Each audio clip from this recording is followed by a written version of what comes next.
Hello friends, welcome to Dipta's Patsala. Today we will continue the chapter Synthetic Fibers and Plastics. We have already learnt about synthetic fibers, so let's discuss about the plastics. Like the synthetic fibers, the plastics are also made from the polymers, means they are also made from the repeating units, and you all are familiar with plastic products. When you get up in the morning, the toothbrush you use that is made from plastic. Again, when you will take bath, the mugs, the bucket you are using, that is also made from plastic. The plates we are using for eating purpose, that is made from plastic. The spoons, the sandal we use, the pen we write, the anything, the chair we sit, most of the products that we use in our daily life, they are mostly made from the plastics. This is because plastics are easily moldable. We can give them different shapes, and we can another property is that we can recycle them, we can reuse them, we can give them any color we want, and they can be melted. That is the reason they can be given any shape, so we can prepare different kinds of objects by plastic. So they can be rolled into thin sheets, or we can prepare wares out of the plastic also. Plastics are mostly of two kinds, that is thermoplastic, another one is thermosetting plastic. When we talk about thermoplastics in the units are arranged in a linear fashion, but when we talk about the thermosetting plastic, the units are cross linked with each other. So most of the things that we use in our daily life, they are made from the thermoplastics. Here you can see so many products made from plastic. Mostly they are prepared from the thermoplastics. This is because when we heat the thermoplastic, they can be easily deformed.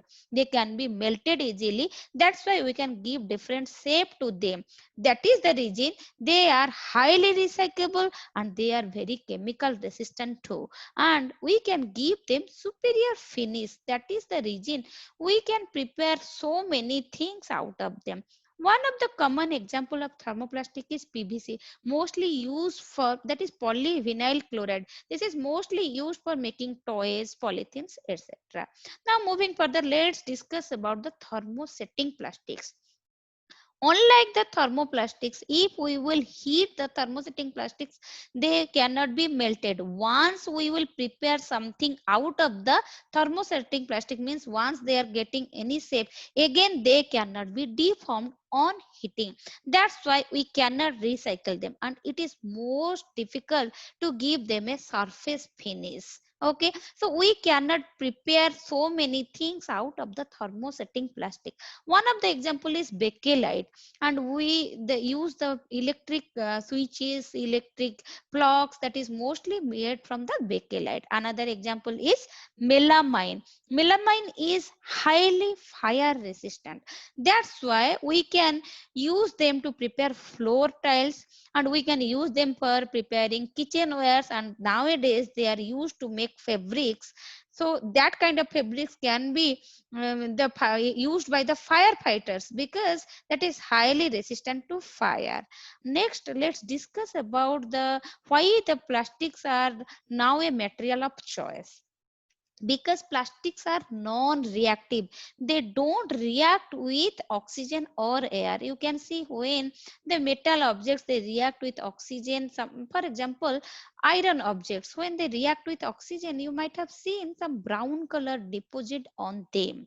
So because that is getting roasted when they react with oxygen. But on the contrary, plastics don't react with air and oxygen. That's why we can store so many chemicals in plastic bottles. We can also store medicines in the plastic bottles. Now you can look at this picture. These are some kitchen appliances, kitchenware or cookware, we can say. The handles are made from the plastics. This is because plastics are poor conductor of heat. If you will touch a metal plate directly, which is on the gas stove, so you cannot hold it because it will be very hot.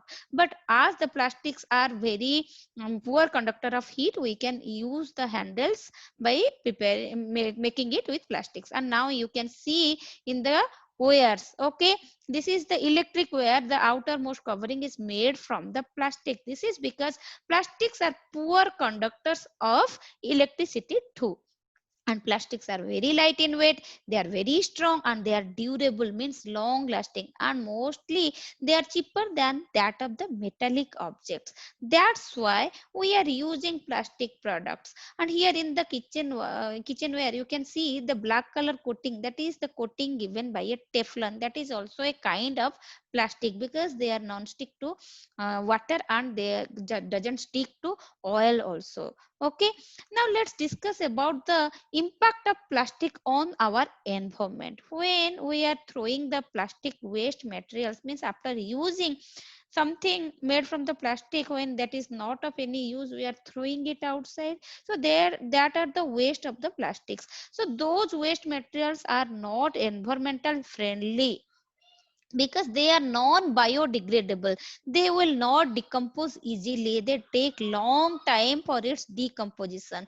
And if some of them will decompose also, generally they don't decompose, they secrete any some toxic material, and again it leads to the soil pollution. That's why they are non biodegradable. When we throw some vegetable peels or something, they get mixed in the soil, but on the contrary the plastic products will not mix into the soil.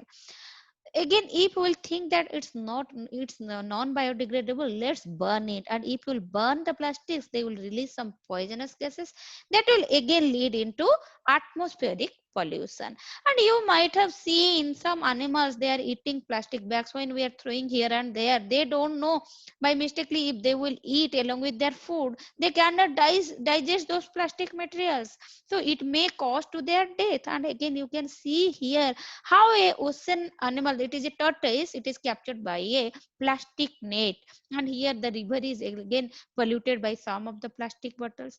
These kind of behavior actually not acceptable. So we should be more and more careful. We should not create plastic pollutions, rather we should take some preventive measures to reduce the pollution. So what we can do, we can follow the 5R concept of plastic pollution. What are they? We can recycle the plastic products, means from the waste material we can reuse them, we can renovate them into new products, and we can use them. So preparing something out of the waste material is known as recycling.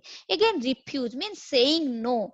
For example, when you are going to market and you are purchasing something, you are carrying it back to your home by using the plastic polythene. So instead of using the plastic polythenes, you can carry your own cloth bag or made from the jute. Okay, so that we can refuse the plastic polythenes. Now reduce means having less use. We can reduce their use, we can use them in a less manner. And reuse means using them again and again. We should prefer the plastic materials that we can use again and again, means repeatedly. And recover, you know, some of the plastic materials they cannot be recyclable, so that's why we should use those kind of plastic products in a usable manner. So that is called the recovery of the plastics. So these things we can do to prevent the plastic pollutions, to get a safe environment out of the plastics. So this is all about our today's session. Hope you have enjoyed this video. If you are having any doubt, please write it in the comment section. And don't forget to like, share and subscribe to my channel. And please stay tuned to my channel to see my new uploads. Thank you.